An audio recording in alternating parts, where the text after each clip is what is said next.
Acho que nós podemos começar, então. Boa tarde, boa Vamos lá. noite a todos e todas. Muito obrigado por estar nos assistindo aqui mais uma vez. Hoje o papo será sobre hemodiálise. Tenho o prazer aqui de falar com meu primo, André Pellegrini Gamboge. É isso, André? Gamboge Pellegrini. Gamboge Pellegrini. Alguns anúncios ou mensagens iniciais. Nós dois somos, o André é ex-paciente de hemodiálise, eu sou paciente atualmente em hemodiálise, então qualquer informação a mais ou qualquer necessidade de clarificar ou de ter uma informação mais precisa, consulte seu médico. E eu sou Hélio Lima Neto, como eu disse, atual paciente de hemodiálise, esperando meu transplante, e hoje eu converso com o André. André, uma rápida apresentação sobre você e muito obrigado mais uma vez. Bom, quem agradece sou eu, a oportunidade. Elinho já teceu os comentários iniciais aí. Somos pacientes, né, atuais e pregressos de hemodiálise, né? Minha hemodiálise durou alguns bons anos. Comecei em 2013 e fui agraciado com um transplante intervivos em 2018, né? Desde então, o processo segue normalmente, com exames periódicos, avaliações, tudo aquilo que reza o protocolo local, né, quanto a transplantes e acompanhamentos médicos e clínicos. Vamos lá. Importante salientar, e você bem disse, né, na dúvida, consulte seu médico, maiores esclarecimentos, consulte seu médico. E, antes de mais nada, é importante frisar que este depoimento ele está embasado em opiniões pessoais, né? E isso tem que ficar muito claro, porque não sou profissional da área, né? A minha formação acadêmica é ciências econômicas, né? E, obviamente, que ninguém melhor que um profissional capacitado a responder e a tirar todas as dúvidas pertinentes ao assunto. Eu acho que, neste momento, que nos interessa aqui é um bate-papo amigável, né? No sentido de tentar expor algumas experiências, algumas informações ou até mesmo vivência pessoal do assunto que vamos tratar. Correto, Elinho? Sim, claro, 100% correto, André. E até mesmo porque quem está na hemodiálise ou quem trabalha com hemodiálise sabe, né, que as enfermeiras que estão lá nos assistindo, nos ajudando, elas acabam que tem um protocolo e tem muita variação de paciente para paciente, né, de acordo com a idade, se o paciente tem outras comorbidades, além da questão renal, muita da parte mental também, de como que cada paciente encara esse momento da vida. A gente vai Isso. falar isso mais tarde, que é extremamente importante. Muito. Então, essa tanto de variação pessoal faz com que a ajuda de profissionais da saúde seja muito importante, né, para poder cada um ter o seu caminho mais adequado dentro da hemodiálise. Sem sombra de Mas, dúvida. mas André, vamos lá. Voltando, olhando para trás agora, você já tem mais de 5 anos sem fazer hemodiálise. Quais são as considerações gerais sobre a hemodiálise? O que você lembra, o que você recorda, o que te marcou que era bom, o que era difícil? Vamos para começar esse papo. Bom, vamos lá. Antes de mais nada, né, e de uma forma geral e bastante abrangente, é necessário entender o processo de hemodiálise e as demais situações que estão diretamente relacionadas com o tratamento. Paciente e situação clínica, pontos primordiais nesse processo, né? O tratamento de hemodiálise compreende, na verdade, de princípios físicos, que eu entendo, como disse, né, não é a minha área acadêmica, né, mas passei a entender entender um pouco mais, né, mediante a própria vivência do dia a dia e a oportunidade de tentar entender para que o processo se tornasse cada vez mais elucidativo, mais claro, mais transparente, né? Nada mais é a hemodiálise que a filtração, né, por princípios físicos, né, de retiradas de líquidos e a remoção de toxinas, né? No nosso caso específico, tanto o meu quanto do Hélio, né, passamos por um processo durante o período de hemodiálise, no meu caso específico, que é a nefrectomia, que é a retirada dos rins. Isso acaba que é um procedimento que se faz necessário mediante a perda ou falência dos rins, né? Eu entendi durante esse processo, Alinho, e eu acho que isso é muito importante para que quem nos ouve, está conosco nesse processo, é de que vou chamar assim, que alguns momentos ou algumas situações sejam desmistificadas, né?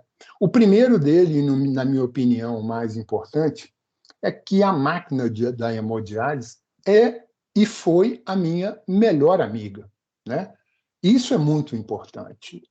Não entender a hemodiálise como um processo mal, ruim, né? Aquilo que é um transtorno, aquilo que não é agradável, logicamente que não é, mas é necessário.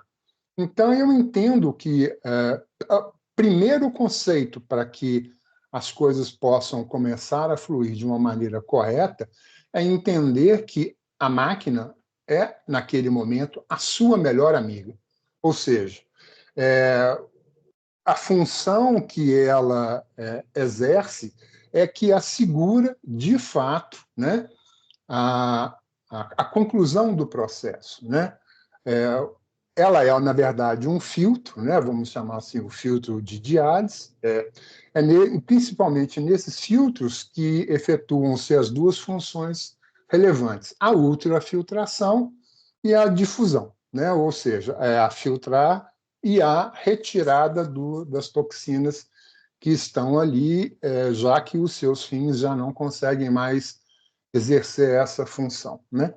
Ela funciona, na verdade, com diversos módulos de forma de permitir que e assegurar, na verdade, que essas duas funções, a ultrafiltração e a difusão, sejam efetuadas de uma forma eficaz e segura. Aí eu incluo uma informação que nós já tratamos provavelmente na vez anterior, que é o índice KTV, né, que é o índice que, naquele momento, ele mostra a eficiência e o quão produtivo é aquele período que você passa, vamos dizer assim, sobre o efeito da máquina, né? Isso é de fundamental importância, porque, antes de mais nada, é um conjunto de situações, né, de que a disponibilidade do seu tempo, o processo que nem sempre é tão fácil de assimilar, ele é o que te mantém vivo. Então, essa desmistificação, no meu ponto de vista, é o ponto crucial do porquê é tão importante a hemodiálise. Sem ela, possivelmente outros problemas e problemas mais sérios teriam que ser administrados, correto? Com certeza. Sem hemodiálise, para quem tem a função renal reduzida ou zero, né, igual foi o nosso caso, a pessoa não vive nem mais de uma semana, né? Então, Isso aí, exato. é super importante. Só um adendo aqui, André. Nós fizemos nefrectomia, nós dois, porque nós somos da mesma família, tivemos uma herança genética chamada doença do rim policístico. Os Exato, nossos rins, no caso do André, acho que tinha 15 quilos, os dois, né, mais ou menos. exato, No meu caso, exatamente. eles tinham 10 quilos, então, pelo volume, o tamanho dos rins, a gente teve que retirar para poder, no futuro, acomodar o transplante, acomodar um rim novo. Mas É, não se aplica a todas as pessoas, né? Tem gente que tem claro, falência renal claro. que não precisa tirar os rins. É importante, Hélio, mensurar que o seguinte, existem diversas, eu imagino, né, que diversas situações. O rim policístico, no meu caso, e provavelmente no caso do Hélio também, correto, Hélio? Isso. Ele deixa de executar as funções que o rim se propõe a fazer, ou seja, é como se fosse uma falência, né? Na verdade, a retirada dele se torna necessária, passa a não ser não somente uma situação isolada, mas sim uma necessidade, não só pelo tamanho, como também pela possibilidade outras de uma infecção ou qualquer outros problemas nesses sentidos, correto? Sim, e com relação a essa observação, André, que você mencionou, olhando e tendo a máquina como melhor amiga, né? Isso é extremamente importante. A cada vez que eu vou na minha sessão de hemodiálise, eu tenho que ir amanhã. Hoje eu durmo em casa, mas amanhã eu vou para a minha hemodiálise noturna. Eu digo, eu brinco que eu sou o mais feliz da hemodiálise lá. E porque a cada vez que eu olho para a É, máquina, eu olho para a tecnologia que me mantém vivo, eu sou grato de estar vivo, né? Sou grato perfeito. pela oportunidade do transplante que vai vir no futuro. E uma coisa que eu percebi é essa alegria que eu levo, essa paz interior que eu tenho, esse amadurecimento. Todas as enfermeiras têm uma admiração e elas se sentem felizes de trabalhar comigo, porque eu sou um paciente que a gente, quando olhar nas coisas da forma real, os enfermeiros estão lá também trabalhando 12 horas, às vezes turno até de mais tempo, eles estão estressados, estão cansados, e quando tem um paciente que traz uma energia boa e trabalha com eles, tudo flui melhor para mim e para eles, né? Esse é um aspecto também muito importante, o tratamento maduro e humano que a gente tem para com os que estão cuidando da gente, né? Com certeza. Eu costumava falar que, na verdade, as técnicas, né, as enfermeiras, e eu falava isso com muito carinho, na verdade, eram meus anjos da guarda, né? Uhum, E não podia ser diferente. O corpo clínico, né, são pessoas que estão ali doando, né, de certa forma, né, para não só a sua sobrevivência, mas para o seu bem-estar, né? E uma coisa que sempre me fixou muito na minha cabeça, na minha memória, na minha vida, é o seguinte: você recebe aquilo que consegue dar. Entende? uhum, Então, se você transmite, como você mesmo disse, né, vou chamar de luz, né, essa oportunidade de estar ali não com um amargor na alma, um mal-estar, né, que normalmente circunda as pessoas que não conseguem, né, assimilar essa situação. Obviamente que existem barreiras que te impedem de receber boas energias, boas situações que podem, não vou falar amenizar, porque isso é muito individual, né? Isso é do uhum, ser humano, né? Mas eu continuo reforçando e sempre disse isso com a lucidez possível de que você recebe aquilo que você dá. A transmissão, a recepção das suas demandas são exatamente aquelas que você fornece. uhum. Inclusive eu já escutei até histórias aqui de enfermeiras que elas tiveram tanta conexão com o paciente, viram que o paciente estava tão determinado a viver de forma normal de novo, a ter um rim, que uma enfermeira doou um rim para o paciente. Ah, que legal. Então, e isso nunca vai acontecer com o paciente que se faz de vítima, com o paciente que está sempre reclamando, né? Pelo contrário, as Lógico. pessoas tendem a se afastar, porque, é igual eu disse, ninguém está na hemodiálise para. As pessoas vão cuidar de você porque é o trabalho delas, né? Mas esse cuidado ele passa a ser mais individualizado, um cuidado mais minucioso e detalhado, quando as pessoas percebem que a gente quer viver, que a gente quer trabalhar, que a gente quer uma vida normal, né? Com certeza. Então, Você está ali por um objetivo, e uhum, elas também, né? é, Então, a comunhão disso torna a convivência bem mais fácil, né? Bem mais agradável. né? Uhum. E são André, peças fundamentais, né? Não isso. deixam de ser peças importantíssimas dentro do processo, não só em termos de conhecimento, como também de transmissão de informações, né? De sanar dúvidas, de tentar esclarecer alguns questionamentos. Uhum. E eu acho que isso é que faz o processo de, vamos dizer assim, de transferência de questionamentos e informações saudável, né? É importante o paciente precisar entender, vou chamar de paciente, mas na verdade ele é um cliente da situação do hospital, né? Uhum. Mas com características de um paciente, ou seja, ele demanda uma série de situações, inclusive aquela que é mais peculiar do paciente, que é a paciência, né? Uhum. De poder entender, de querer se aproximar do conhecimento que vai trazer o quanto antes, né, um esclarecimento sobre os principais pontos de dúvida que o processo traz. Exatamente, concordo plenamente. Inclusive, uma coisa que eu percebi é que as enfermeiras também, elas vão eh, te passando mais informação e tendo uma discussão, ela aumenta o nível da discussão técnica com você assim que ela percebe que você tem mais ou menos conhecimento, né?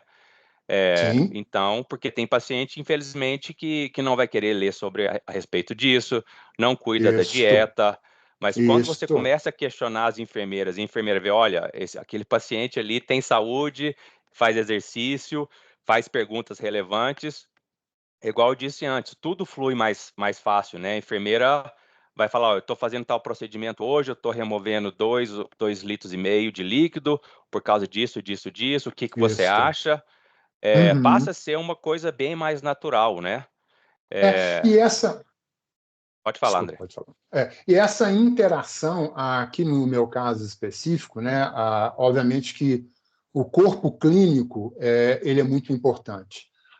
O acompanhamento do nefrologista, do nutricionista, até mesmo o corpo clínico operacional, vamos dizer assim, né? Ele vamos dizer assim, ele deve estar em sintonia com aquilo que você se dispõe a fazer. Então, eu fico imaginando que em quem investiremos, na verdade, as nossas energias, nossos esforços.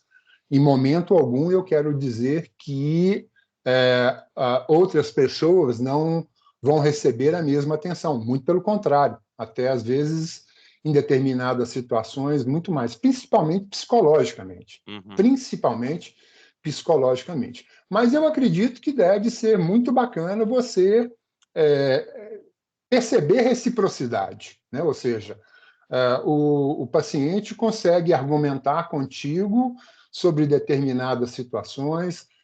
Eu costumo dizer que nada melhor do que ter um parceiro como médico ou um médico parceiro, uma médica parceira, né? Uhum. Porque ali realmente uma troca, né, de informações e eu tenho certeza que essa troca de informações, na verdade, o grande beneficiário, no nosso caso, fomos nós. Quanto Uhum. maior o seu interesse, quanto maior o seu conhecimento, quanto maior a sua disponibilidade ao entendimento do processo, eu acredito que facilita muito, não só em termos operacionais, como também psicológicos.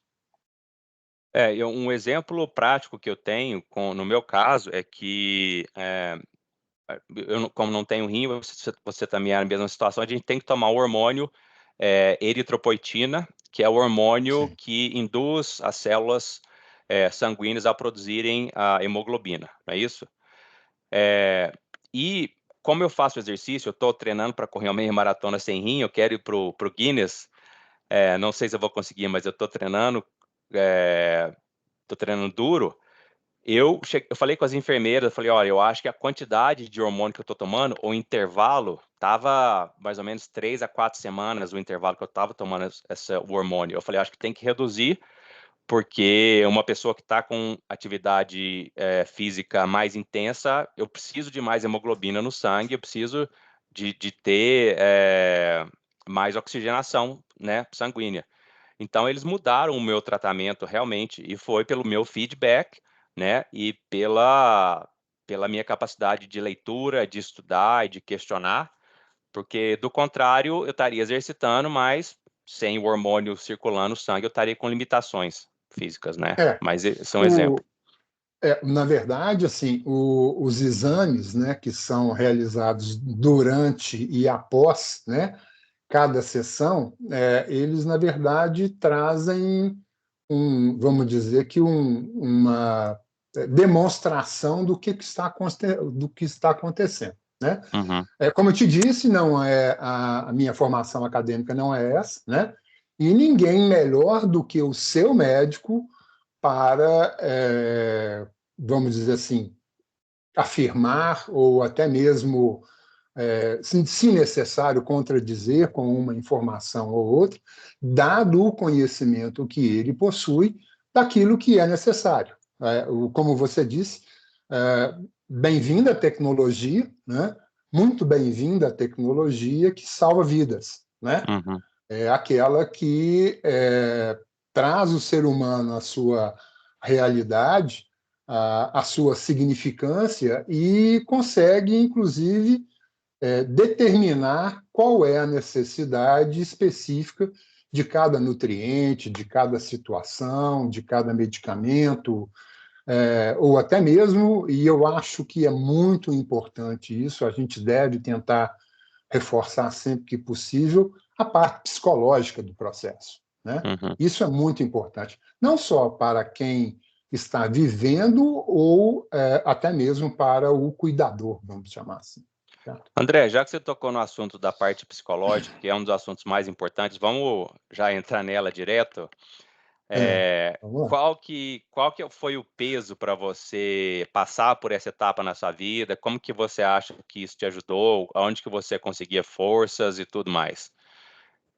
E já adiantando, eu falo que, no meu caso, eu teria o transplante em breve, alguns meses, mas eu sempre olho pelo lado de que, se eu precisar de fazer hemodiálise o resto da vida, eu farei sem problema nenhum. E, de novo, como eu disse, grato a cada dia de vida que a máquina me dá, não é isso? Bom,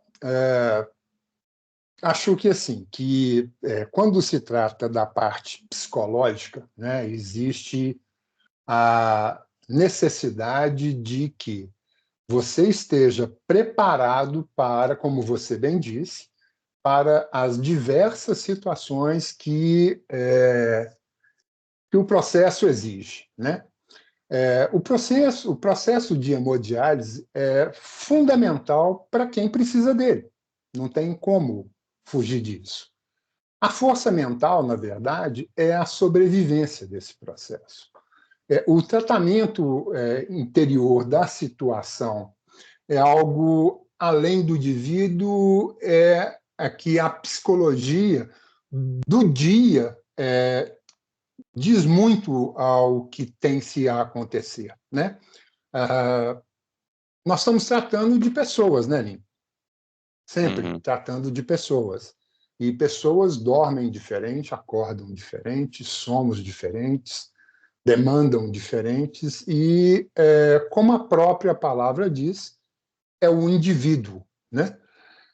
Particularmente, eu entendi isso nas minhas primeiras sessões, sabe? É tão simples quanto respirar. A parte psicológica do processo e do tratamento deve ser, na minha opinião, de fácil entendimento. Não estou falando que é de fácil assimilação, mas de entendimento.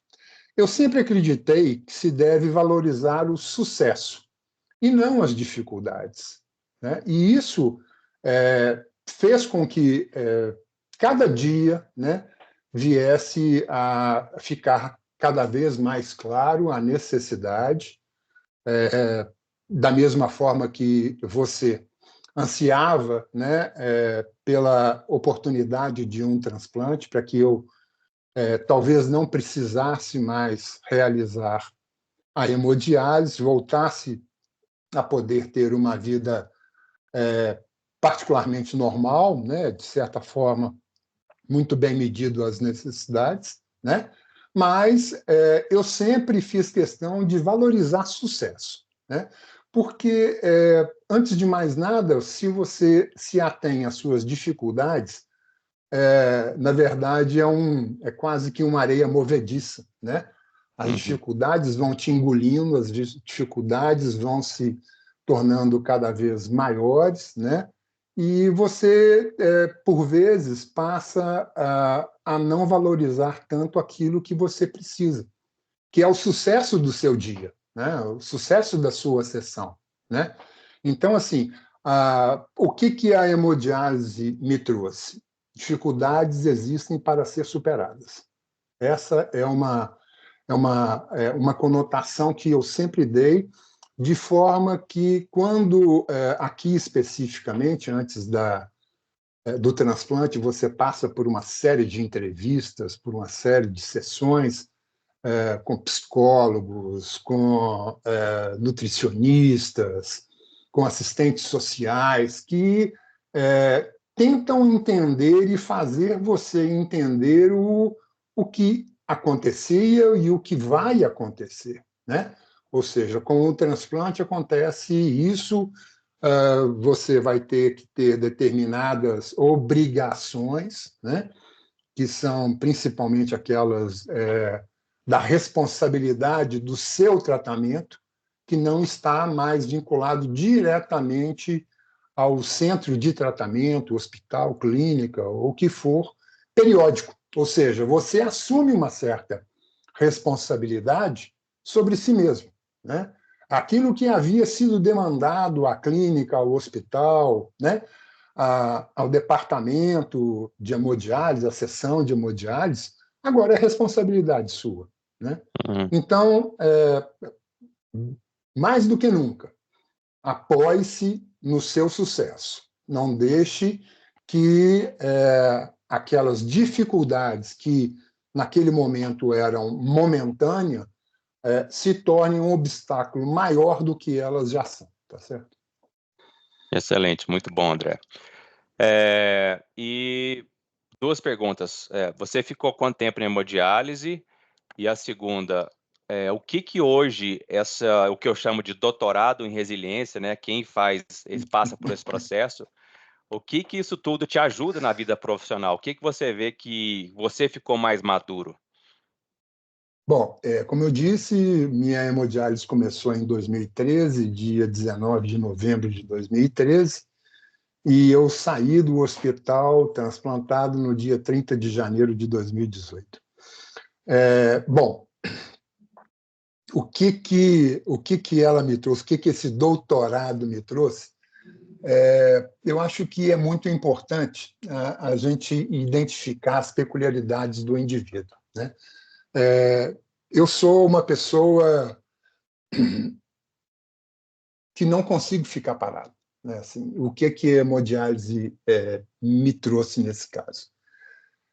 Antes de mais nada, né, assim, mesmo que eu não seja uma pessoa ansiosa, e na verdade longe disso, mas eu tenho uma necessidade muito grande de produzir alguma coisa, de ser útil, Uhum. de fazer algo, né? Obviamente que durante esse processo não há de se deixar de considerar que é um processo de um desgaste orgânico muito grande, né? Então essa aprovação, né, da necessidade de continuar fazendo, de continuar produzindo, de poder ser útil, de poder estar em crescimento, em evolução, mesmo que, como dito há pouco atrás, né, com dificuldades mais do que explícitas, né, que isso não venha a ser, na verdade, um motivo para um lenço, um lençol para você chorar a vida inteira. Muito pelo contrário, né?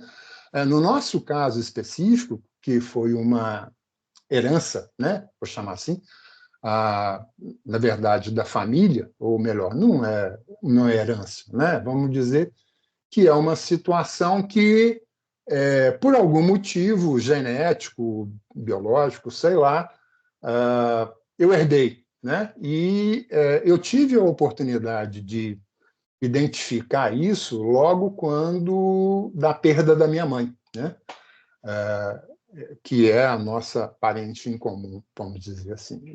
Foi na época, então, que foi realizado exames entre os meus irmãos, eu e meus irmãos, e lá identificado que sim, você tem IRC, insuficiência renal crônica, né? E a partir desse momento nós vamos começar um tratamento que eles chamam de tratamento conservador, né? E o tratamento conservador, na verdade, é um regime, são limitações, são determinados medicamentos e tudo mais. E é uma oportunidade, Hélio, muito importante das pessoas se prepararem, né? O meu nefrologista, na época, ele sempre me falava o seguinte: bacana, está tudo indo muito bem, está tudo dentro do planejado, mas não se esqueça, mais cedo ou mais tarde vai chegar ou o transplante, ou antes do transplante, a necessidade da hemodiálise. Então, este processo de preparação, esse processo de assimilação, no meu entendimento, e comigo aconteceu dessa forma, veio de uma forma muito, vou dizer assim, natural, né? Natural porque eu sabia que eu ia ter que passar por isso mais cedo ou mais tarde, que não havia negligência da minha parte em momento algum que viesse a me colocar numa situação de risco, mas que eu tinha a oportunidade de transpor esse problema, né? Transpor essa dificuldade, né? Isso eu acho muito importante porque normalmente se costuma falar o seguinte: o problema existe, mas eu não vou me preocupar com ele aqui agora. É o contrário. Não deixar que a preocupação tome conta da sua vida, mas não esquecer, né, em momento algum, que um dia, mais cedo ou mais tarde, você vai ter que enfrentá-lo, certo? E isto é de fundamental importância, né? Esse doutorado que se faz na verdade, é um doutorado muito individual, né? Algumas pessoas têm essa condição de fazer, outros talvez alguma outra dificuldade, mas aqui está a nossa obrigação, a nossa missão de tentar informar que o seguinte: prepare-se psicologicamente, prepare-se fisicamente, prepare-se economicamente, financeiramente, porque as dificuldades vão surgir. As dificuldades estão na sua alça de mira, né? Acho que vale a pena, inclusive, medir a necessidade de cada pessoa. O quanto isso eu preciso, o quanto daquilo eu preciso. Não se deve esquecer, em momento algum, que, enquanto saudável, aproveite da sua saúde, sem sombra de dúvida, né? Mas tenha em mente que, mais cedo ou mais tarde, esta situação pode mudar, né? E, se mudar, que esteja preparado ou o mais preparado possível para poder superar as dificuldades que ali vão estar. Correto? Sim, exatamente. André, no seu tempo de hemodiálise, nessas 4 horas, você desenvolveu algum hábito? Você lia um livro, assistia um filme, ou trabalhava? O que você fazia Sim. Bom, nessas 4 horas? durante a sessão, obviamente que cercado por 4 paredes, abraçado a uma máquina, vou chamar assim, né? Entre aspas, né? Eu sempre gostei muito de música. E era uma boa oportunidade que eu tinha durante essas 4 horas, né? Meu processo de hemodiálise durante um período teve 3 horas e meia, mas a grande maioria, sim, foi de 4 horas, 3 vezes por semana. Eu escutava música. Eu sou uma pessoa muito eclética, gosto de diversos tipos, né, de música, e eu tive a oportunidade nesse processo de não só me aprofundar naquilo que eu gosto, que sempre foi minha companheira, que era, fosse lá o meu iPad, onde eu podia ler alguma coisa eventualmente, mas normalmente ali estava uma lista enorme de músicas, de ritmos, de tipos, né, que eu transitava e transitava muito bem. Me fez muito bem, inclusive, né, assim, neste processo, porque nós provavelmente vamos abordar isso mais para frente. É muito importante que as pessoas não se entreguem ao momento da hemodiálise ao sono, né? É muito comum que as pessoas, dado a temperatura local, dado a tal mesa a paz que deve reinar naquele momento, naquele local, se entregam ao sono. E isso vai ser cobrado mais tarde, né? Foi por isso a importância da necessidade de entender o ciclo do sono e não me deixar vencer pela boa oportunidade que tinha de tirar algumas horas ali de sono profundo até que as horas passassem, né? Uhum. A leitura, na verdade, é uma coisa que, conforme aquilo que você está lendo, demanda concentração, né? Principalmente para entendimento, né? Para percepção, para que você possa tentar ou entender aquilo que a leitura está te trazendo, aquilo que o texto está te trazendo, né?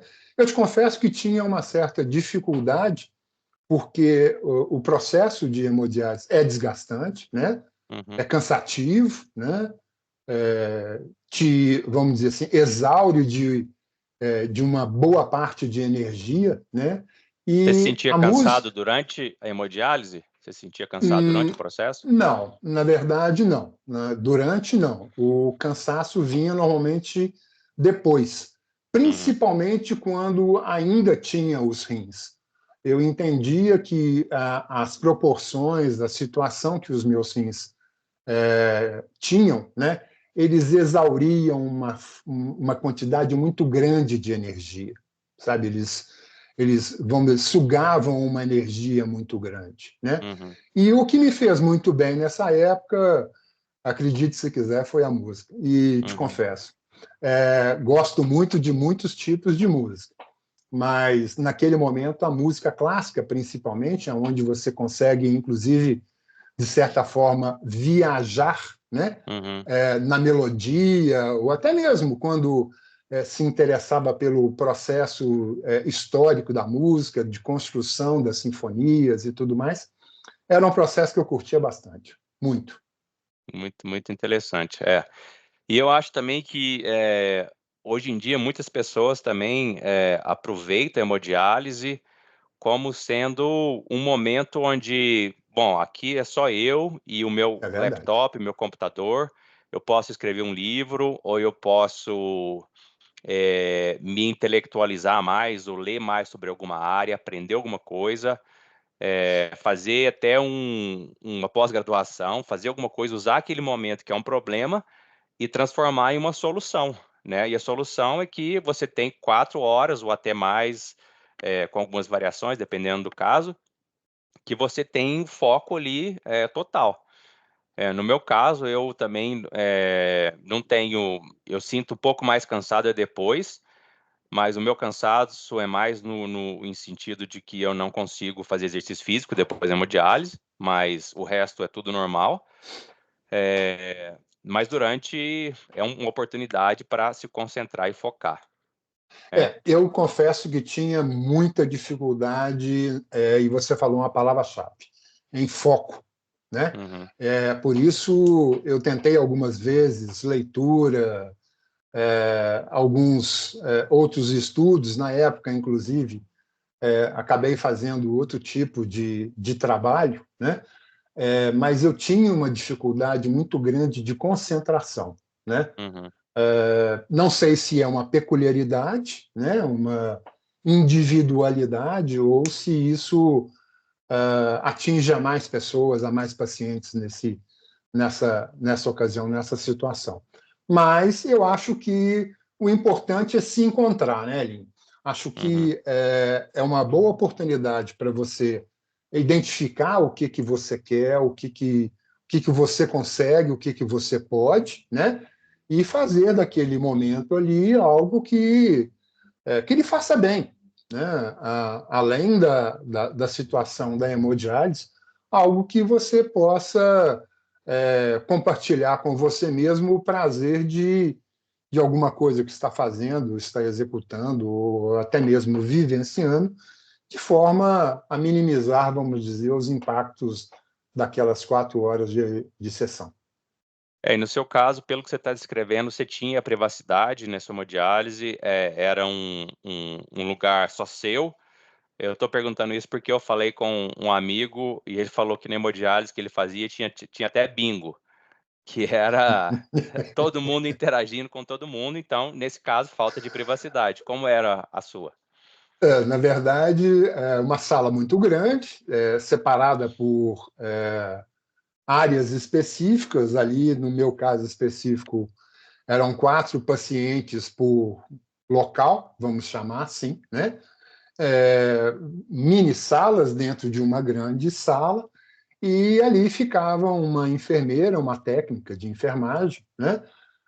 Pronta para qualquer situação, para monitorar a máquina, para verificar fluxo, administrar situações emergenciais, mas infelizmente, eu via que grande parte dos meus colegas de sessão, eles dormiam, Uhum, né, e dormiam.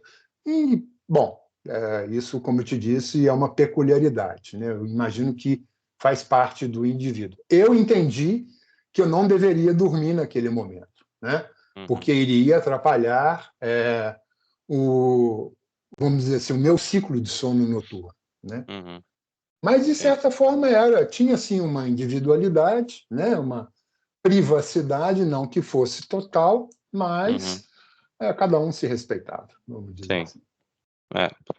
é. André, uma pergunta que eu tenho aqui, você estudou ou teve informação a respeito de quanto tempo uma pessoa consegue ficar na hemodiálise? No caso, pessoas que têm uma doença autoimune, não têm o transplante bem sucedido ou não podem fazer transplante, quanto tempo uma pessoa consegue ficar na hemodiálise? Olha, eu vou te falar a verdade. Assim, não sei. Acho que não sou a pessoa mais capacitada a responder essa informação. Obviamente que eu acredito que cada indivíduo deve ter uma constituição, uma certa resistência, né, orgânica, física, química ao processo, né? Uhum, Mas eu te confesso que não sei. Sei que sim, que na minha época diversas pessoas estavam lá há vários anos, né? Alguns até mesmo se recusavam ao transplante, não uhum, queriam fazer o transplante, o que eu achava inconsistente, eu não conseguia entender muito bem a situação. Mas respeito é uma coisa que todos merecem, né? uhum, Agora, o quanto tempo consegue-se fazer hemodiálise, eu acho que isso talvez seja primeiro, uma situação muito específica de cada indivíduo. E, como você já havia mencionado anteriormente, uma série de características, né, individuais, físico-químicas, né, que uhum. cada elemento desse tem, né? Sim, não, é verdade. A questão individual, ela vai ser bastante impactante, né, na quantidade de anos que a pessoa consegue fazer. Mas Exato. recentemente eu vi uma senhora lá no setor que eu faço, de 100 anos, que começou a fazer hemodiálise aos 50. Então, ela completou 100 anos e completou também 50 anos na hemodiálise. E no caso dela, acho que ela tinha alguma comorbidade que não permitia que ela fizesse transplante. Sim. Mas, de acordo com as enfermeiras lá, falavam que é uma pessoa que ainda vai chegar nos 60 anos de hemodiálise e sempre feliz todo dia por estar lá, sem reclamar. Que, Isso é que, importante, né? Que é, nós tratamos já há poucos uhum, minutos atrás, que é o seguinte processo: uhum, hemodiálise é vida, né? é. Para aquelas pessoas que ali estão, hemodiálise é vida. Inclusive, isso vai ser até o título dessa nossa conversa aqui, André. Hemodiálise é vida, para Legal. as pessoas Legal. lerem aqui. Falei um pouco mais, a gente falou um pouco mais de cansaço ou fadiga, mas Verdade. É, conta pra gente, assim, você sentia, entre as sessões de hemodiálise que o seu corpo inchava ou não? Você tinha cansaço? Quando que você tinha mais cansaço, ao longo da sua semana? Pois é. Eu até havia colocado aqui em uma forma de lembrete que eu passei a entender que o seguinte: o cansaço, na verdade, eu entendia como um momento ou um período, né? A fadiga era, na verdade, um estado físico constante, crônico, né? Então eu entendia que eu sentia-me cansado durante o processo e horas posterior à sessão de hemodiálise. A fadiga, na verdade, não. Acho que eu não experimentei desse processo, né? Óbvio que em determinados dias, principalmente nos dias onde existia a necessidade de uma retirada, de um volume maior, né, na retirada de líquidos, né? Obviamente que eu sentia mais.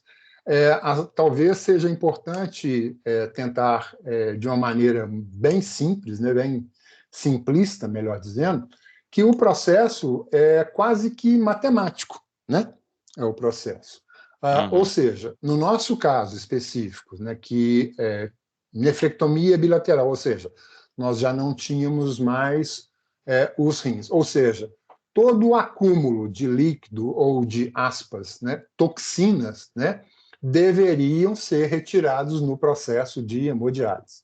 Se, por algum motivo, houvesse uma ingestão maior, né, de líquidos, ou a grande questão é que tudo tem água, né? Todo alimento tem água, né? uhum. Não tem como fugir disso, né? E se houvesse uma ingestão maior seria a necessidade de se retirar. Por isso que eu falei que era matemático, né? Se a ingestão for maior, que o peso adequado, que o corte adequado, necessário será a retirada de todo o excesso. Ou seja, Uhum. você volta a fazer aquela, aspas, limpeza, né? De forma que suporte até a próxima sessão. Né? No meu caso, era dia sim, dia não, dia sim, dia não. Você lembra quanto que você tirava na média de líquido? Cara, Nessas eu tenho 1,89 m e hoje eu peso 97 quilos. uhum, Eu te falo que era, em média, 3,5, 4,5 quilos, litros uhum. por dia. E Por isso sessão, por sessão. por É. sessão. Aham. E isso, e eu acho que é muito, era Sim, é. bastante. Você chegou a ter cãibra algumas vezes ou não? Várias vezes, várias vezes. Uhum, Eu acho que o, os profissionais, né, eles auxiliam muito nesse processo, uhum, principalmente quando eu me lembro que tinha dia, né, durante um mês, aquele exame maior, né, vamos dizer assim, onde se identificava detalhes sobre detalhes, situações sobre situações. E nesse dia era como que numa escolinha viesse a prova, né? E a prova era muito legal isso. E a prova era aquela que você se esforçava, eu me esforçava muito para ter o melhor resultado. Ou seja, era muito importante que o meu fósforo tivesse legal, que o potássio tivesse legal, que uhum, cálcio tivesse legal, que ureia tivesse legal. Ou seja, e volto a reforçar, o índice KTV é de fundamental importância para a complexidade de todo o processo, né? E cãibra, na verdade, eu acho que ela tem uma consequência, né? Porque, às vezes, a retirada de um ou outra substância, nutriente, né, do seu organismo, né, vem a ocasionar uma série de consequências, né? uhum, Tive sim, por diversas vezes tive cãibra. E uma coisa que você chamou a atenção aí, que acho muito importante, é a possibilidade, desde que haja, né, de atividade física. Né? uhum, Assim, confesso que no dia da sessão, sem chance nenhuma. sem chance nenhuma. Mas, por exemplo, eu me recordo que eu fazia, durante um determinado período, terça, quinta e sábado. Domingo, eu, com certeza, que se quisesse me encontrar, estaria lá numa pista de Cooper, fazendo uma caminhada perto de uma montanha ou alguma coisa desse tipo, que não só fizesse bem à minha cabeça, como também ao meu organismo, certo? E isso fazia, inclusive, imagino eu, né, que trazia consequências diretas ao meu metabolismo, né? Com certeza. Porque se deixar o cansaço tomar conta, né, a acomodação tomar conta e você só tem a perder com isso. Uhum. No meu caso, igual eu falei, estou treinando para fazer meia maratona. Recentemente eu Que legal. fiz 10 quilômetros. E o Uhum. que eu sinto é que quanto mais eu exercito, parece que a minha pressão fica mais baixa, sabe?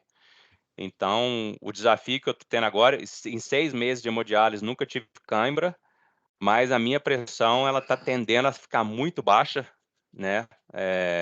Que, por um lado, é até bom que eu posso comer um pouco mais de sal, eu posso ingerir um pouco mais de líquido para poder aumentar a minha pressão, mas o meu desafio agora é pressão baixa. Tá, chega a ficar bem baixa. Um detalhe interessante nisso, Alinho, que enquanto tinha os rins, eu tinha um problema de pressão alta. Eu não tinha pressão alta durante a minha juventude, da minha adolescência, né? A Uhum, minha, vamos dizer assim, o adulto recente, né? Vamos dizer assim, né? Mas quando identificado o processo, quando os meus rins começaram a caminhar num processo de falência, a minha pressão aumentou significativamente. Tanto é que eu até cheguei a tomar, durante um período, medicamento para isso, né? uhum, Quando houve a nefrectomia, parece que num passe de mágica a minha pressão estabilizou, uhum, certo? Impressionante, como eu te disse anteriormente. Parece que os rins sugavam uma energia muito grande, né? uhum, E uma coisa que eu acho muito importante neste processo, e isso é muito, muito legal, eu acho que nós, né, ou os pacientes, né, eles devem procurar o médico, eles devem ter um profissional que seja parceiro, né? Eu não uhum, sei se é um médico parceiro ou um parceiro médico, mas aí também não faz muita diferença, né? uhum, Aonde você pode, na verdade, expor as suas características pessoais, suas necessidades, as suas limitações e até mesmo as suas preferências. Não há de se torturar por exercício, mas sim de um prazer íntimo, vamos dizer assim, de íntimo no sentido de satisfazer, né, as suas necessidades, sem que isso te roube alguma condição, né? uhum, Eu até aprendi que a endorfina faz bem desde que bem dosada, né? E existem diversas práticas, né, de exercícios que podem ser realizados. uhum, Então, dado a peculiaridade do indivíduo, eu acho que vale a pena investir naquela que melhor se adequa à sua pessoa, ao seu perfil. Nada de tortura, não precisa se torturar. O uhum, interessante é buscar alternativas, né? Sejam caminhadas, sejam corridas, pilates, yoga, natação, enfim, aquilo que você acha que te faz bem, né? Atividade física, desde que prazerosa, sabe? sim, E isso 100%. faz muito bem. Porque a pessoa entra naquele ciclo virtuoso, né, onde você está fazendo exercício, você produz endorfina, você tem uma sensação de bem-estar, aquilo ajuda a controlar a sua pressão arterial, e uma pressão arterial controlada afeta menos, impacta menos os seus rins, que vai dar uma longevidade maior para os rins. Quem está nos ouvindo deve ter, que talvez tenha os rins na fase final da vida, né, ou com alguma limitação. A forma de prolongar a vida renal, uma delas é controlar a pressão arterial, que é muito importante, né? E exercício entra nesse contexto de ajudar bastante, né? Principalmente quando você compreende que a endorfina e eu achei isso muito interessante quando, da leitura do blog do Hospital Israelita, Albert Einstein, ele fala que um dos principais efeitos da endorfina é o de recompensa.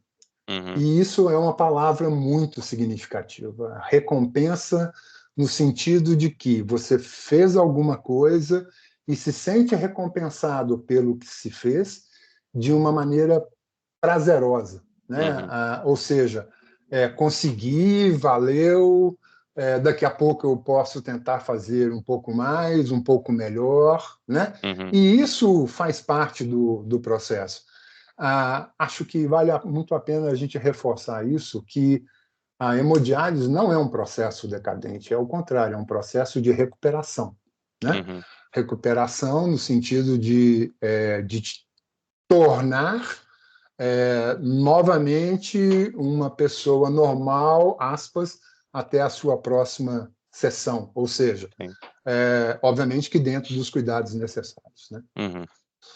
Aí, André, e uma coisa interessante, aconteceu a mesma coisa comigo, depois da nefrectomia, minha pressão despencou, e antes, quando eu tinha os dois rins, a minha pressão era sempre alta, eu tomava dois medicamentos, sempre tentando controlar a pressão para poder evitar a falência renal, que apesar de tudo que eu fiz, eu nunca consegui, cheguei ao ponto de aos 42 anos ter que ter os rins removidos, mas Uhum. assim que tirou os rins, a minha pressão agora eu falo, eu até brinco que sem os rins eu tomo menos remédio de quando eu tinha rim. De tanto É, que os nossos rins policísticos, né? sim, Quem estiver nos ouvindo, procura no Google a imagem rim policístico, eles são extremamente horríveis e muito grandes, e você disse muito bem, eles afetam a pressão arterial e sugam energia, é complicado, e hoje eu me sinto assim, a barriga murchou totalmente, não tem mais verdade, nada. verdade.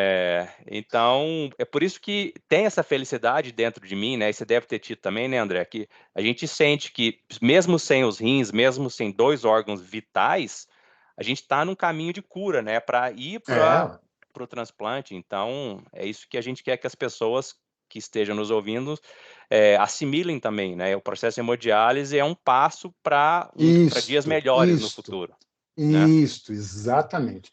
É encarar como um obstáculo a ser superado e não um poço de lama que vai te atrasar a vida e vai te Uhum, empatar a vida aí, né? sim. André, do seu tempo de hemodiálise, o que que você lembra da dieta, e como é que você fazia para tentar controlar a ingestão de líquido? Você Cara, já falou pois que é, tudo tem água, né?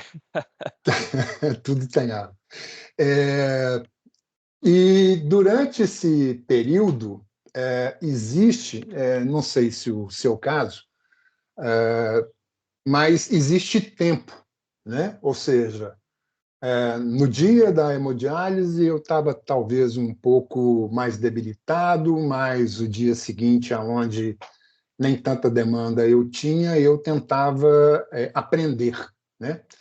E, e como talvez uma pessoa menos emocional e mais racional, eu tentava criar uma série de informações, de chegar a uma série de informações, e acredite, eu criava uma série de informações, buscava uma série de informações, cheguei, obviamente que é muito importante.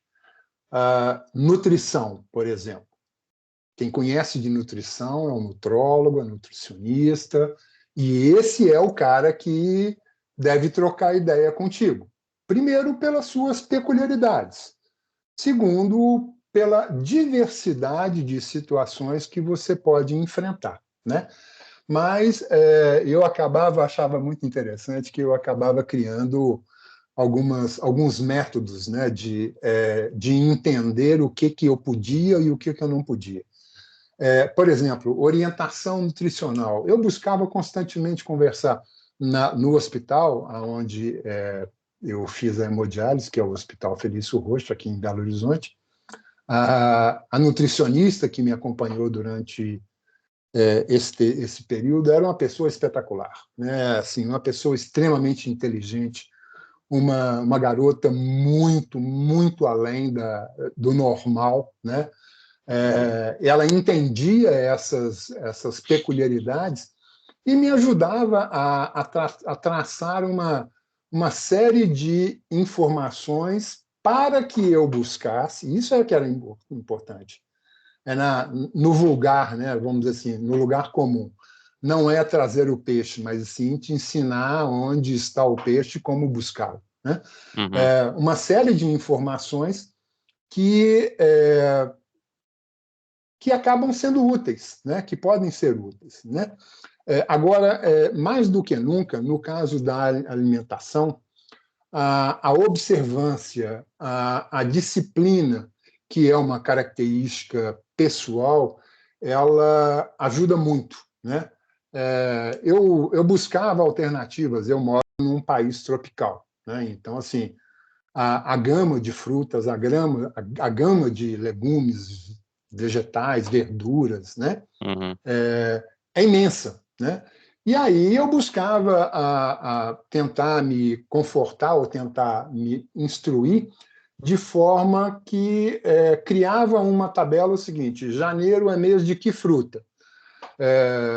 Fevereiro mudou a estação ou qual é a maior oferta de produtos?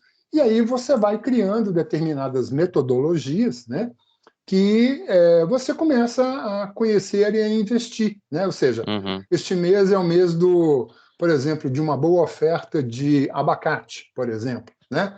Você gosta de abacate? Gosta. Então, ótimo, aproveite. Ah, não. Este mês é o mês da melancia. Cuidado com a melancia, porque a melancia tem água demais. Mas, Uhum. obviamente, você vai buscando e entender. E para isso, Ellen, existe, na época, eu até selecionei aqui, no Brasil, nos anos, se não me engano, esse processo começou em 2003 e terminou em 2008, que é uma tabela, Uhum. chama Tabela Brasileira de Composição de Alimentos, Uhum. do NEPA e da Unicamp. É uma tabela excepcional, né? Onde ela te traz uma série de informações sobre nutrientes em mais de 500 produtos. Né? Uhum. Produtos, eu digo legumes, frutas, verduras, alimentos industrializados, oleaginosas e assim por diante. E aí, dentro dessa tabela, você começa a conhecer um pouco mais daquilo que você pode, ou Uhum. você deveria poder. Obviamente que tudo isso à luz de um profissional capacitado a informar que o seguinte: a sua necessidade de carboidratos é X, a sua necessidade de proteína é X. Nós, como você bem sabe, né, temos uma restrição muito, muito grande a proteínas, né? Então, há de se ter sempre, né, que possível, o embasamento acadêmico, profissional, para que ele possa te trazer o maior benefício. É óbvio que, assim, por diversas vezes, dava vontade de muita coisa, mas aí eu lembrava no dia da hemodiálise, assim, se eu exagerar nisso, eu vou acabar sofrendo isso ou muito mais no dia da sessão. Uhum. E aí vai, de certa forma, um esclarecimento, um conhecimento que eu acho que faz muito bem a todo o processo. Uhum. André, eu vou falar aqui os 4 pontos que eu uso como sendo os principais balizadores da minha dieta. E aí eu quero que você lembre os 3 ou 4 principais que você usava para o seu dia a dia, tá bom? Eu vou começar a falar o meu, que eu te dou tempo de você pensar Eu vou os abrir a seus. minha tabela de nutrientes aqui. Ok. Então, para mim é o seguinte: líquido, eu passei a tomar, eu uso copos menores, que automaticamente já começa a limitar a minha ingestão de líquido. O café que eu bebo bastante, eu passei a beber mais café expresso, que é concentrado, tem menos água. Essa é a minha dica para o líquido. Em termos de potássio, banana já faz 6 meses que eu não como, batata ela tem que ser escaldada, né, para tirar o potássio, e você pode comer, mas se eu vou na casa de um amigo, um restaurante, eu não como batata. Leite e derivados, apesar de que eu adoro queijo, mas eu limito bastante, porque tem muito fósforo, leite e derivados, então aquele copão de leite que eu bebia antes, eu já evito, eu sinto falta, sinto saudade, mas eu não bebo realmente, igual o André falou. Se abusar, depois a gente paga mais tarde na hemodiálise. E o último, e talvez um dos mais importantes, que eu acho que são os alimentos ultraprocessados, industrializados, né? Que tem vários componentes químicos, conservantes e coisas que nem estão na tabela que o André vai se referir, né? Que são químicos que a indústria utiliza para que o alimento tenha o que se chama de vida prateleira mais longa, né? Que para quem não tem rim ou para quem é hemodiálise é como se fosse veneno. Então, esses são os meus top quatro dicas para a pessoa passar melhor na hemodiálise. Agora, a palavra é com você, André. Hélio, vou te ser muito honesto. Eu, de certa forma, sou uma pessoa assim de fácil convivência. Uhum. Nunca tive muito problema com alimentação, gosto de quase tudo, como de quase tudo. Obviamente que algumas coisas incomodam, né? No processo do paciente que possui insuficiência renal crônica, né? Fósforo incomoda muito, né? Porque coça, né? Não sei se você concorda com isso, se você vivia isso. Então, assim, todas as vezes que eu exagerava em algum alimento de um teor mais elevado de fósforo, a consequência era direta, né? Uhum. Então, há de se considerar. Por isso, a importância do conhecer-se a si mesmo, né? Uhum. Ou seja, as peculiaridades que cada um identifica. Líquido, eu sempre fui uma pessoa de ingestão significativa de líquido, né? Aprendi a duras penas que durante o período de hemodiálise deveria ser o estritamente necessário. Por quê? Uhum. Vou dar um exemplo básico aqui. Melancia. Adoro melancia. Sou apaixonado com a fruta, né? Só que ela tem 80, 90% de água. Uhum. Então, uma fatia de melancia, por menor que fosse, provavelmente equivaleria a um copo de água ou coisa desse tipo.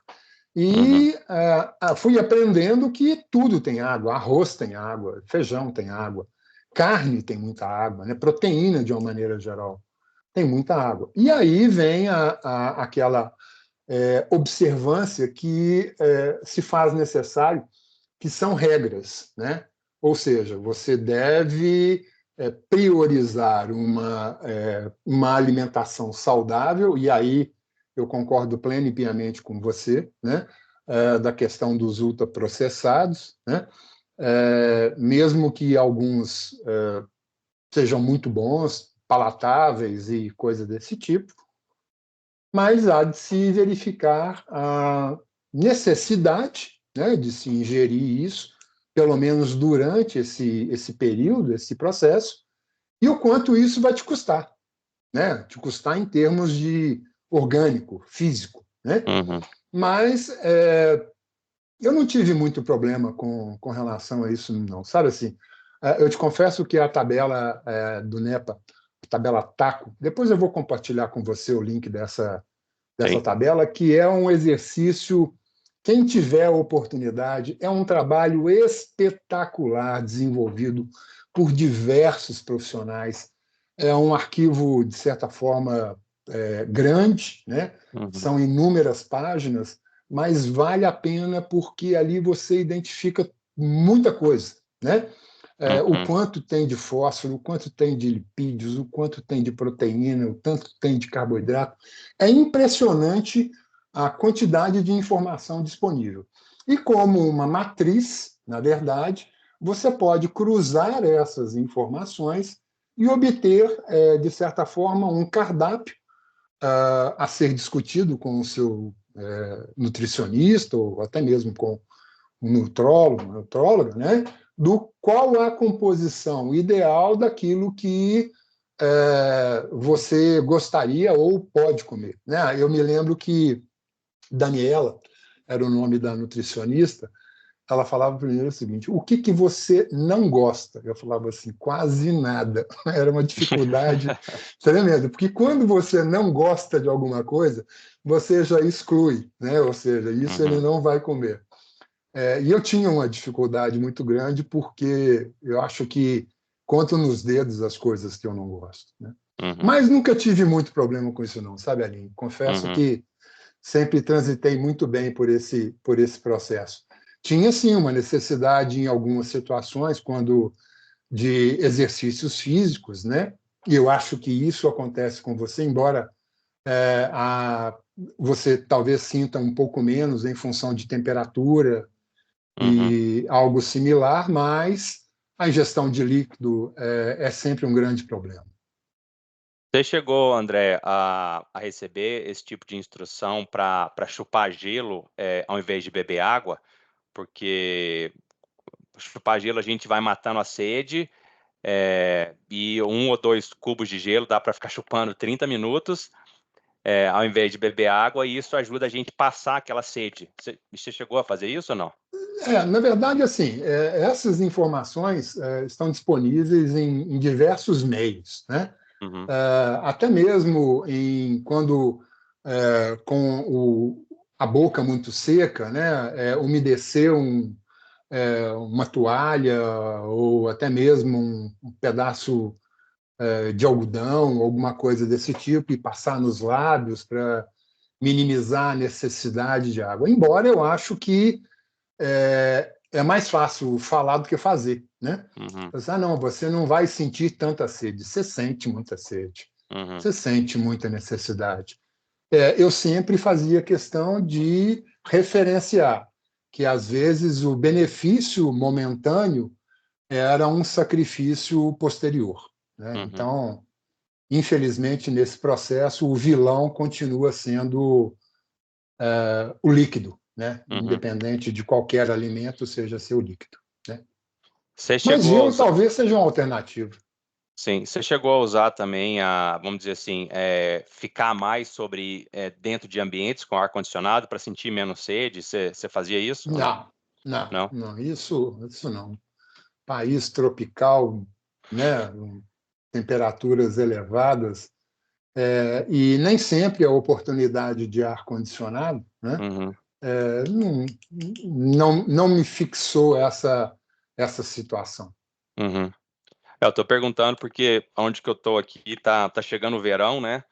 Então, uma das formas que eu vejo, tomara que meu transplante chegue em breve, mas é usar a tecnologia, né, no caso o ar-condicionado, para poder diminuir a quantidade de sede, né? Porque ficar também sofrendo com vontade de beber água, com vontade de abaixar a temperatura corporal através da água e não poder beber é complicado, né? É, o macete que vou chamar de macete, né? Assim, Uhum, que eu adotava era o seguinte: quanto eu posso beber? Você pode beber 1 litro a cada um dia e meio, né? uhum, Eu separava uma garrafa, né? Especificamente com aquela litragem, né? Com aquela medida, né? E ali eu ia dosando o meu dia, né? uhum, Não era não era muito inteligente de minha parte que às 10 horas da manhã eu tivesse tomado todo o disponível para um dia, né? uhum, Então, assim, medir, né? Ou seja, essa situação de você poder medir a extensão do seu dia e o quanto você pode fazer o que nesse período, eu acho que acaba sendo um processo de sim, inteligência, né, uhum. vamos dizer, benéfica. Né? Uhum. É igual você falou no início, né? É uma questão de matemática. Tudo tem que ser É, quanto mais calculado, quanto mais dados, informação do que a gente está consumindo, melhor. que sirva de alerta que nem tudo é matemático, né? Sim, sim. Mas o que puder ser, fica mais fácil. Uhum. André, a gente já está caminhando, tem mais de uma hora já desse bate-papo Me informativo e parece. gostoso. Eu queria só Pois é. fazer a última pergunta, Uhum. é, com relação a percepção de outras pessoas sobre a hemodiálise, quando você Excelente fazia pergunta hemodiálise, aí. porque tem pessoas que acham que a gente está morrendo, né? Tem gente que acha que a gente vai desmaiar a qualquer momento, ou é justamente naquilo que você falou dos mitos, né? Como é que foi a sua experiência? Como é que você respondia essas pessoas? É, vou falar o seguinte, que o palpite ou a percepção, né, de outras pessoas é um assunto que, na minha visão e entendimento, deve vir acompanhado do seu analista, do seu psicólogo, do profissional da área. Mesmo porque é o seguinte, a informação, antes de mais nada, né, o conhecimento, antes de mais nada, é uma bênção, sabe? A falta dele é um enorme problema, Uhum, certo? Então, assim, o desconhecimento é talvez relacionado principalmente pela falta de proximidade, ou pela falta de necessidade, né, de se aproximar da situação, né? Eu digo isso porque acho que, antes de mais nada, ninguém é obrigado a saber de tudo.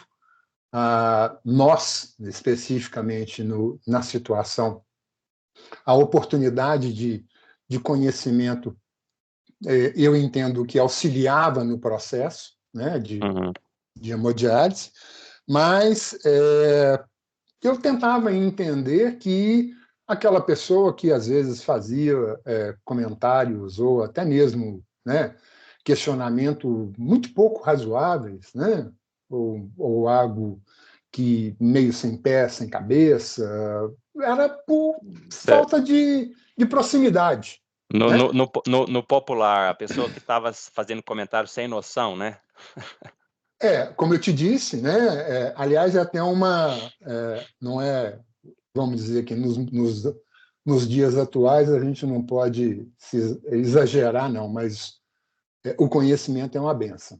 A falta dele, vou chamar que é um problema, Sim, né? concordo 100%. Né? E a questão era o seguinte, era de entendimento. Se você percebe que a insinuação ou o comentário é nocivo, releva. Uhum. Né? Você não vai ganhar nada com isso. Na verdade, ele que está perdendo, não é você. É. Né? E eu acho que a gente ganha mais tentando ter uma vida mais normal possível e falar sobre hemodiálise para as pessoas verem, né? É igual uma coisa que eu faço no meu trabalho, às vezes eu vou dar palestra, eu vou em reuniões, e depois de uma hora que eu falei em público, eu falo, ó, inclusive eu não tenho rins. E ninguém acredita, né? As pessoas ficam É, assim, é, mas o que está acontecendo aqui? E eu é, acho é. que as pessoas, no nossa situação, nós temos a nossa obrigação é de mostrar para todo mundo, quebrar esses mitos e falar, ó, é uma situação que a gente tem, nós somos assim, né? Nascemos assim, no nosso caso, e estamos superando, e vamos superar sempre.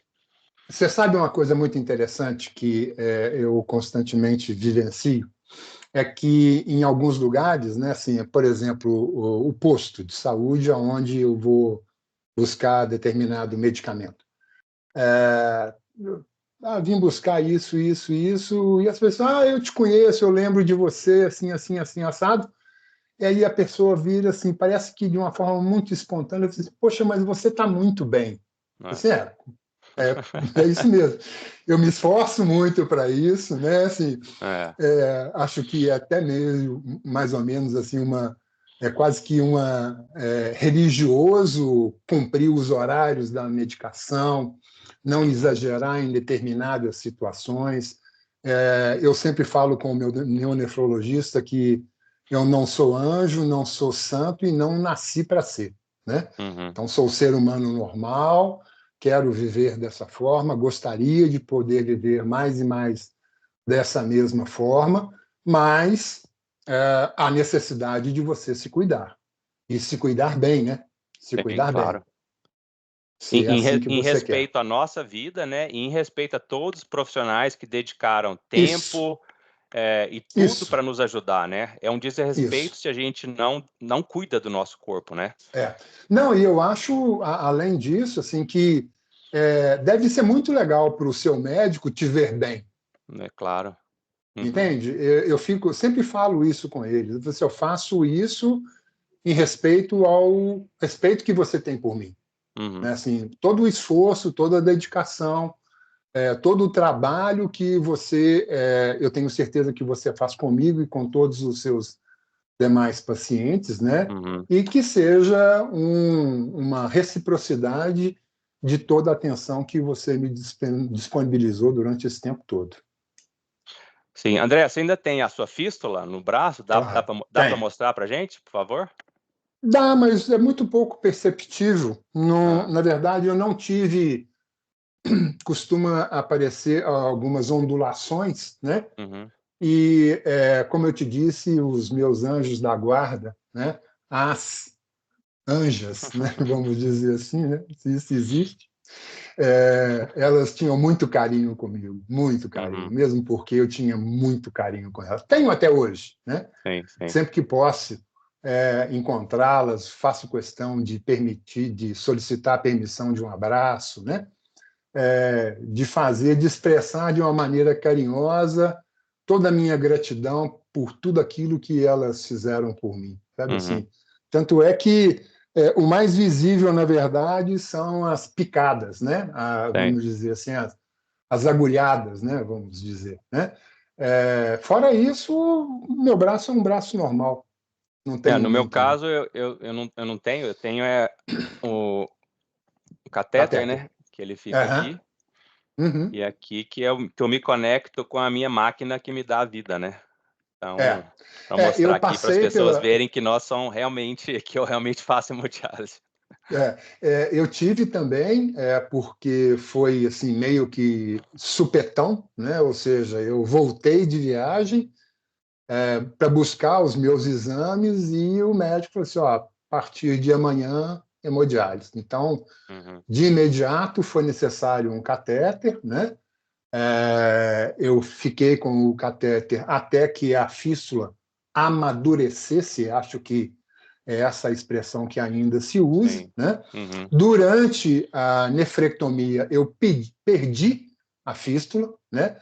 Pressão baixou, as veias e a artéria fecharam e eu perdi. uhum, Eu tive que fazer novamente uma outra fístula e até que essa estivesse madura, pronta o suficiente, também voltei a utilizar um catéter, né? Mas tudo isso faz parte. Eu falo que isso uhum. são marcas da guerra, tá certo? Marcas da guerra vencida, né? Exato. Isso. André, considerações finais para os nossos ouvintes sobre Cara, hemodiálise. Acho que a gente cobriu aqui bastante coisas importantes, a questão da força mental, a dieta, o que fazer durante o tempo da hemodiálise, vários aspectos importantes que a gente compartilhou informação aqui sobre as nossas experiências. Mas as suas pois é. considerações finais. Eu acho que é sempre bom fazer um alerta, né, de que isso é um processo, e um processo que tem etapas, né? E essas etapas existem para que sejam vividas, né, experimentadas, mesmo que contra a nossa vontade, vou dizer assim, né?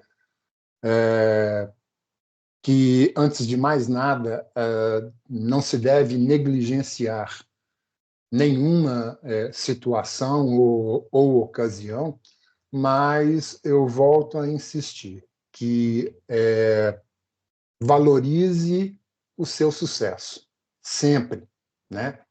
Valorize, priorize o sucesso. Não deixe que essas dificuldades, vou chamar de momentâneas, né? Elas venham a interferir no seu processo de saúde mental, né? É óbvio que é uma enfermidade, existe diagnóstico estabelecido, mas existe um indivíduo que quer superá-las, né? Isso é importante. Prepare-se psicologicamente, prepare-se fisicamente, prepare-se econômica e financeiramente. É de fundamental importância. Mesmo porque, como você bem sabe, ah, tem dias que você está bacana, ótimo, perfeito, mas tem dias que o seu organismo está debilitado. E para isso você precisa de algo mais, né? Uhum. E este algo mais é importante que você reconheça que ele está dentro de você. Não está em nenhum outro lugar, ele está dentro de você. Uhum. Muito obrigado, André Gamboge Imagina, Pellegrini, compartilhando aqui imagina. toda a sua experiência e sabedoria sobre o tema. É só a E vivência. obrigado a todos que nos acompanharam aqui. Espero que as informações tenham sido pertinentes e relevantes. E ficamos por aqui, né? Agradeço a todos mais uma vez e boa noite, bom dia, boa tarde, onde é que você estiver nos assistindo. É isso aí? Bacana. Legal. Um grande abraço, André. Muito obrigado mais uma vez. Tudo Valeu. de bom. Boa noite Valeu. aí. Até mais. Boa. Até Tchau, mais. tchau.